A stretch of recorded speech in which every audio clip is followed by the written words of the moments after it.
এনামুল হক শাহিন ভাইকে টুকু ভাই সমর্থন দিয়েছেন, তিনি আইনের কারণে মঞ্চে আসতে পারেন না।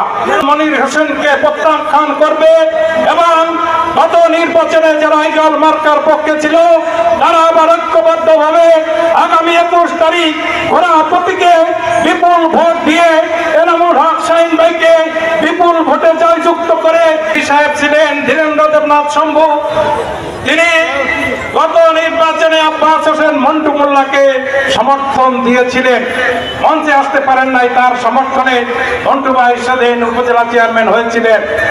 তিনি পৌরসভা নির্বাচনে শাহাদাত হোসেনকে মেয়র সমর্থন দিয়েছিলেন, শাহাদাত ভাই মেয়র নির্বাচিত হয়েছিলেন। অ্যাডভোকেট শাহজাহান সাহেবকে সমর্থন দিয়েছিলেন, অ্যাডভোকেট শাহজাহান ভাই মেয়র হয়েছিলেন। তাহলে আজকে কেন এমপি সাহেব একজন ভালো লোককে সমর্থন দিতে পারবেন না? বাংলাদেশ ছাত্রলীগ জাতীয় পরিষদের সাবেক সদস্য, বাংলাদেশ ছাত্রলীগ বরগুনা জেলা শাখার সাবেক বিপ্লবী সহ সভাপতি, বাংলাদেশ আওয়ামী স্বেচ্ছাসেবক লীগ বরগুনা জেলা শাখার সাবেক সফল সুযোগ্য সাধারণ সম্পাদক, বাংলাদেশ আওয়ামী লীগ ১ নং বদরখালী ইউনিয়নের সুযোগ্য সভাপতি, ঐতিহ্যবাহী ১ নং বদরখালী ইউনিয়নের সাবেক সফল চেয়ারম্যান, সংগ্রামী জননেতা জনাব শরীফ ইলিয়াসউদ্দিন আহমেদ সফল, সংগ্রামী জননেতা জনাব শরীফ ইলিয়াসউদ্দিন আহমেদ সফল।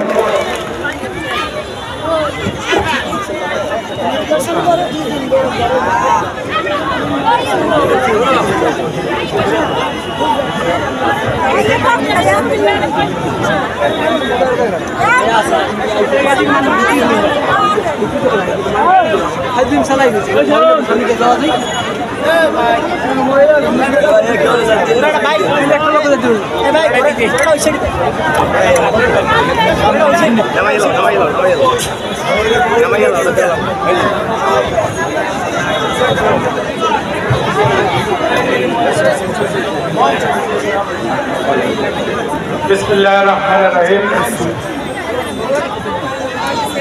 আজকে ঐতিহাসিক টাউন হল মাঠে 21 তারিখ উপজেলা পরিষদ নির্বাচনের ঘোড়া প্রতীকের জনসভার শ্রদ্ধেয় সভাপতি আজকে আমাদের মাঝে উপস্থিত আছেন।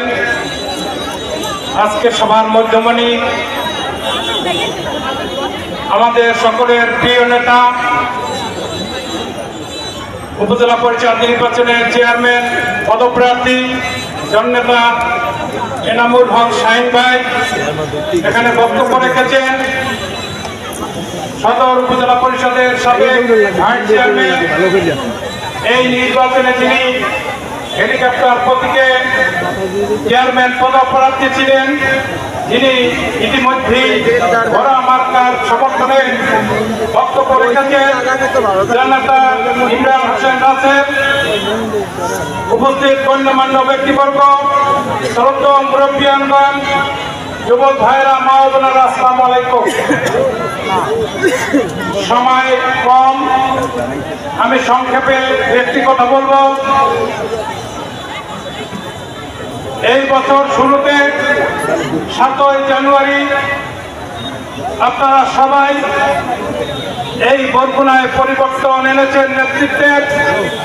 জাতীয় সংসদ নির্বাচনে আপনারা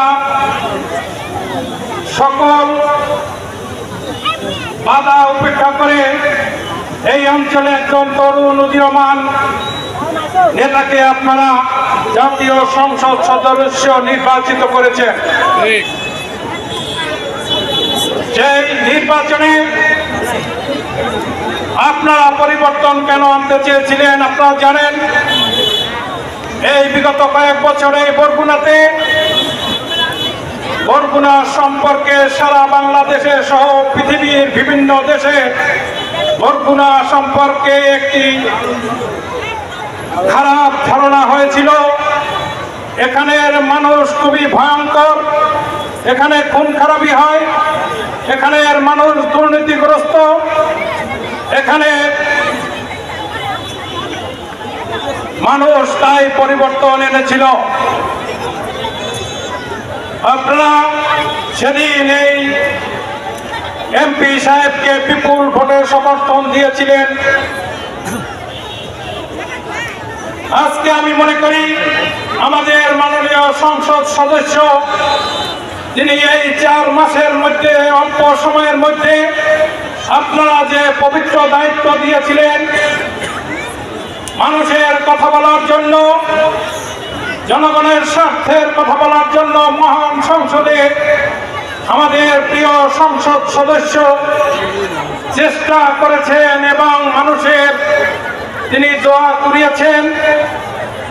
আজকে তিনি এই অল্প সময়ের মধ্যে জনগুরুত্বপূর্ণ বিভিন্ন বিষয়ে মহান জাতীয় সংসদে কথা বলেছে। আজকে এখনো তার অনেক দিন সামনে রয়েছে। এই সংসদ সদস্যের মাধ্যমে আমরা এই বরগুনাতে পিছিয়ে পড়া বরগুনাকে আমরা উন্নয়নের মহাসড়কে নিয়ে আসতে চাই। কাজেই আজকে আমাদেরকে যোগ্য এই যে কোনো প্রার্থী আছে তার মধ্যে যোগ্য প্রার্থীকেই আমাদের বেছে নিতে হবে। আজকে আমি মনে করি এই প্রার্থীদের মধ্যে এনামুল হক শাহিন ভাই একজন যোগ্য সৎ ভদ্রলোক। সেই জন্যই আজকে এখানে হাজার হাজার মানুষের ঢল।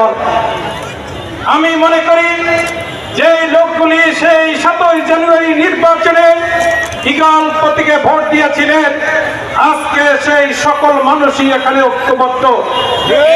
আমি সেই সকল পরিচিত মুখ দেখতে পাই এখানে। আজকে কিছু লোক যদি আমাদের বাইরে গিয়েও থাকে, কিন্তু তার চেয়ে আবার বেশি লোক সেই বাইরে থেকে এখানে এসেছে, যারা বিভিন্ন দলে ছিল আজকে তারা এখানে জড়ো হয়েছে। কারণ আমাদের বরগুনাকে আগামীতে সুন্দর নেতৃত্বের মাধ্যমে এই বরগুনাকে আধুনিক বরগুনা রূপান্তরিত করতে হবে।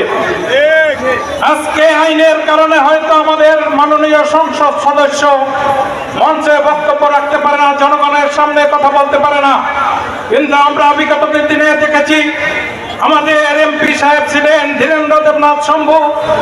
তিনি গত নির্বাচনে আব্বাস হোসেন মন্টু মোল্লাকে সমর্থন দিয়েছিলেন, মঞ্চে আসতে পারেন নাই, তার সমর্থনে মন্টু ভাই সেদিন উপজেলা চেয়ারম্যান হয়েছিলেন। তিনি পৌরসভা নির্বাচনে শাহাদাত হোসেনকে মেয়র সমর্থন দিয়েছিলেন, শাহাদাত ভাই মেয়র নির্বাচিত হয়েছিলেন। অ্যাডভোকেট শাহজাহান সাহেবকে সমর্থন দিয়েছিলেন, অ্যাডভোকেট শাহজাহান ভাই মেয়র হয়েছিলেন।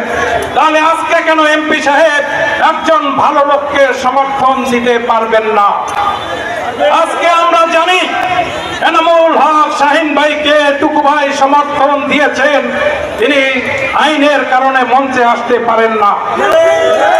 আজকে আমাদের বুঝতে হবে এই বরগুনাকে আধুনিক বরগুনা, একটি সুন্দর বরগুনা করতে হলে আমাদের সংসদ সদস্যের অবশ্যই ভূমিকা রাখতে হবে এবং তিনি যদি সুন্দর সঠিকভাবে কাজ করতে চান তাহলে একজন ভালো লোক তার পাশে রানিং মেট হিসেবে থাকতে হবে।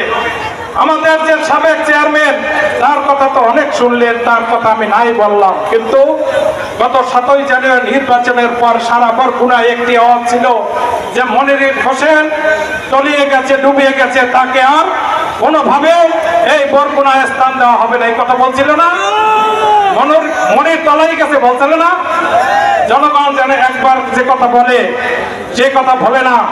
আজকে আবার জনগণ 21 তারিখে সেই কথা মনে করে জনগণ মনির হোসেনকে প্রত্যাখ্যান করবে এবং গত নির্বাচনে যারা ইগল মার্কার পক্ষে ছিল তারা আবার ঐক্যবদ্ধ ভাবে আগামী 21 তারিখ ঘোড়া প্রতীকে বিপুল ভোট দিয়ে এনামুল হক শাহিন ভাইকে বিপুল ভোটে জয়যুক্ত করে আমাদের ভাগ্যের পরিবর্তন করবে এবং গোলাম ছড়া টুকু ভাইয়ের হাতকে শক্তিশালী করবে। এই আশাবাদ ব্যক্ত করে আপনাদের সবাইকে ধন্যবাদ জানিয়ে আমার বক্তব্য শেষ করছি। খোদা হাফেজ। জয় বাংলা, জয় বঙ্গবন্ধু।